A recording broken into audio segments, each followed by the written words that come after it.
Hello friends, it's Yusuf on Monday the 21st of October 2024.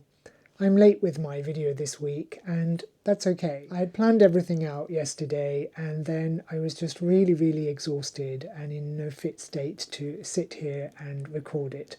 I wouldn't have had the energy levels to give anything of myself. From now until the end of the year, it's going to be really busy as I prepare for the pop-up.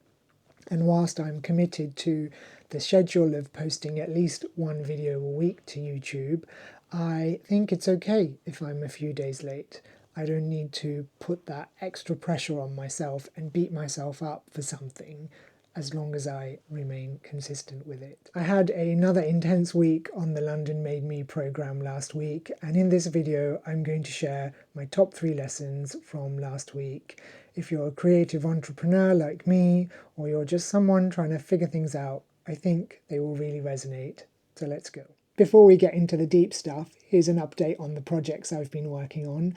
I've almost completed this bespoke watch strap and I really love it. And as much as I struggled to get it done, I am so proud of myself for doing it and working through the frustrations.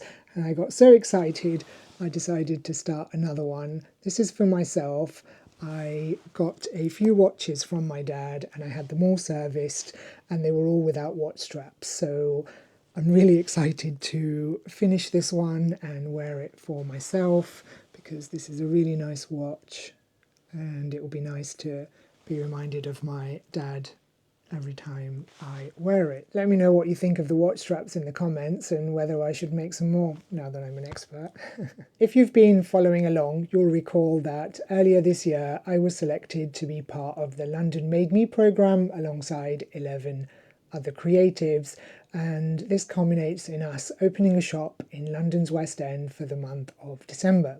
Last week we completed the land phase, now we move on to the pre-build and build phase, and then in December we start trading. From today until the end of November I've got around 6 weeks to decide what I'm going to have in the shop, make the stock, and do that alongside any of the obligations that come up around the pre-build and build phase.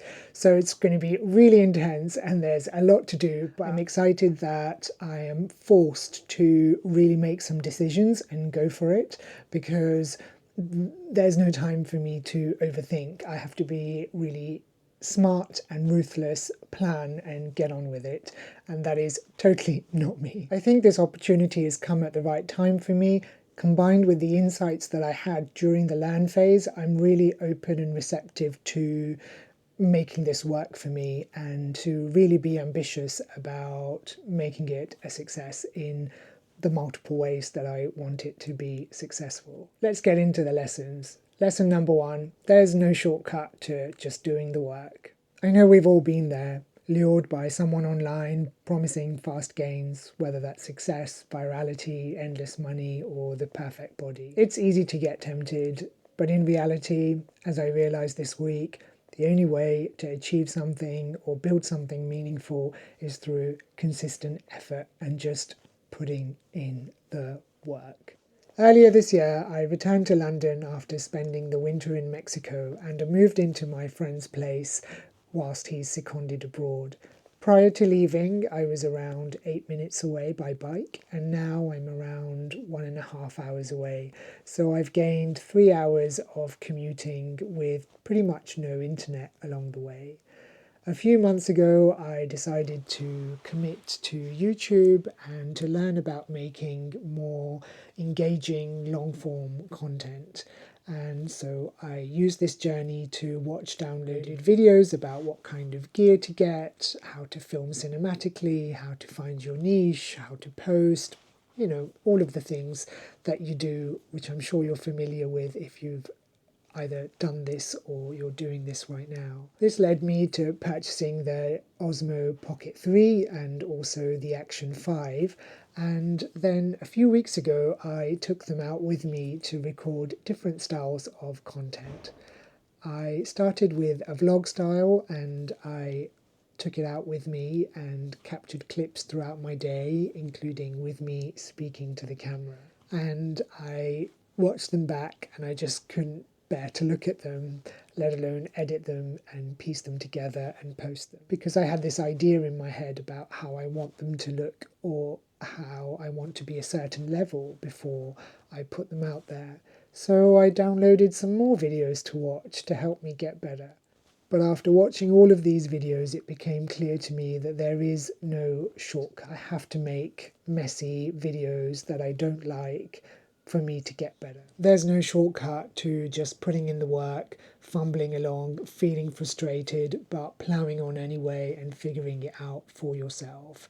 I think those that succeed know that and just get on with it. So many times I get frustrated because I can't get the result that I want, or things don't look the way that I see them in my mind. And rather than recognizing that as a essential step, I often stop because I want to be better than I am before I do the thing. The quicker you start something, the quicker you can fail at it, and the quicker you can master it. If this has resonated with you, let me know in the comments what's the one thing in your life right now that you want to tackle, and what's the first step that you're going to take to get on with it. Lesson number 2, why do we create negative narratives to harm ourselves with? I've been creating short form content on Instagram and TikTok for a couple of years, but I still struggle to accept the title of influencer or content creator. Well, last month I was invited to Italy as an influencer, and last Wednesday I was invited to Meta Festival 2024, which is Meta's flagship program for content creators from across the UK. So there are 2 lessons here, or maybe 1 observation and 1 lesson. I think I struggle to accept that title because content creators are revered and ridiculed in the same breath. It's one of the most sought after careers of our time, and yet one of the most ridiculed. And at this event, I met content creators of all ages, all backgrounds, working in every niche you can imagine. I observed that what connects us all, whether we know it or not, is that as content creators, we are audacious enough to live in our truth, share it online, and bold enough to want to get paid for just being ourselves. I think it was also last week on Tuesday, so the day before the MetaFest, where I was in a workshop and I was just expressing some things about how I like to run my business. So I don't like bespoke work, I don't like receiving orders, I just like to make what I like, when I like, and then sell it. And I was referred to as rebellious, and it wasn't meant, and I didn't take it in a negative way. And this is something that I've also been referred to before, and my bags have also been referred to as rebellious. And I found it really interesting then on reflection that I was just expressing how I want to be, and that's seen as rebellious. As human beings, we are trained and maybe even hardwired to conform, so expressing a desire to be your authentic self is seen as a rebellious act. And I think that's why it's the most wanted career of our time, because inside each of us there's an inner rebel that wants to dare to just be. And I think it's also the reason why it's the most ridiculed career of our time, because it threatens us on an individual and societal level. It triggers something in those of us that aren't living our truth, and it threatens a society that values compliance. At the event, I met a lot of creatives, and I'm really looking forward to getting to know them. One of the people I met posted a story about her interaction with someone who she met at the event, and later she felt blanked by that person online. And of course, it's easier to give advice to someone than to take it yourself. I explained that I remind myself in these types of situations that I do the thing because it's a value that I hold. So an easy example is when I open the door for people, I do it because that's my value, not because I expect that person to say thank you to me. It's a whole other conversation about societal reciprocity, but in this way, it got me to think about how we make up negative narratives and then use them to harm ourselves. So in this scenario, maybe she had made up a narrative about how this person wasn't friendly and blanked her and she felt bad about it, when instead that person could have thought, I'm a friendly person, I go out of my way to make people feel welcome, aren't I a good person or a great person for doing that? And I do this myself. For example, when people follow me from their personal account and they have a leatherworking brand, I look at their leatherworking brand and then I see that they are following other leatherworkers that I think are at the same level as me. And I think to myself, so you don't deem me worthy of being followed from your main or your brand account, and you want to follow me from your personal account. And I have no idea why these people choose to do that, right? But I create this negative narrative that I then use to harm myself. Is this something you do, or is it just me? I hope it's not just me. Please let me know in the comments what you do and how you could flip that narrative about yourself. Lesson number 3. What if we prepared ourselves for success instead of failure? At the end of the week on Friday, we had some talks from alumni that were in the previous years of the Lmade Me programme, so 2022 on Regent Street and 2023 on Carnaby Street. One thing that came across clearly from both of those talks is that we should be prepared to sell. Despite having many realizations on this course around self-expression, valuing self-expression, why I think people are going to reject my work when I tell them the price because it's too expensive, despite all of these things, I still had this feeling that I'm not going to do very well during this pop-up.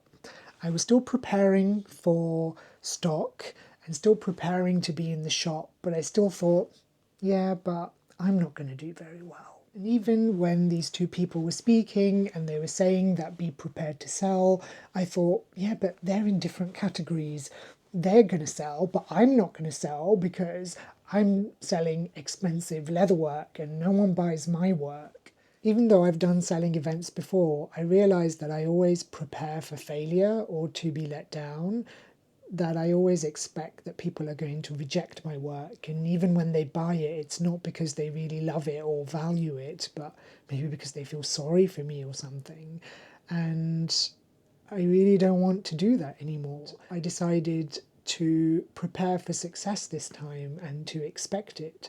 And what about if I really went for it? I've never done that, and it does feel scary because there's more risk, not only in terms of financial risk that I will put money into making more stock and creating new products, especially for the pop-up, but also still this nagging feeling, I guess it's vulnerability, that what if it doesn't go as well as you thought? I understand that preparing for failure is a defense mechanism, but I don't want to be that person anymore. We think that if we prepare for failure, maybe it will hurt less when it comes.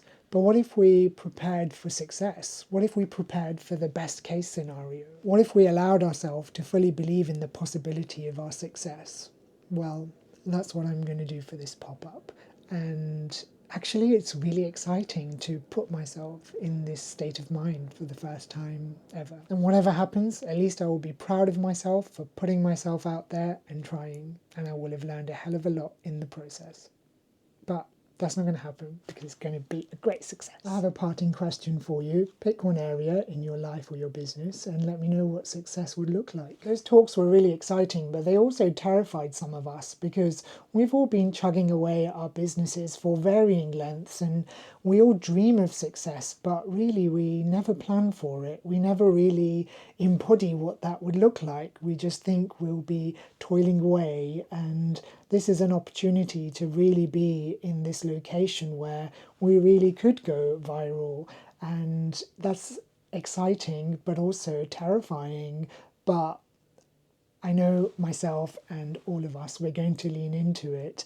And so for me, that means really putting in the finances and investing in materials to make stock and be prepared for any additional stock that might have to make throughout the month. So this week I'm going to be planning out my collection and then deciding on materials and quantities. So I'm going to make a set amount for the beginning of the shop, and then the advice was to use the first week of the shop to really gauge what people are actually buying and then make accordingly. And I think that's really good advice because I can have past data and I can guess about what people will buy, but it would be really good to have that real data from that central London location and then make accordingly, but have all of the materials ready so that those could be cranked out and I guess have people ready to help. So that's what I'm going to be doing this week, really planning all of that out to then execute it and make that execution as seamless as possible. If you've got to the end, I hope you've enjoyed this episode and thank you for watching.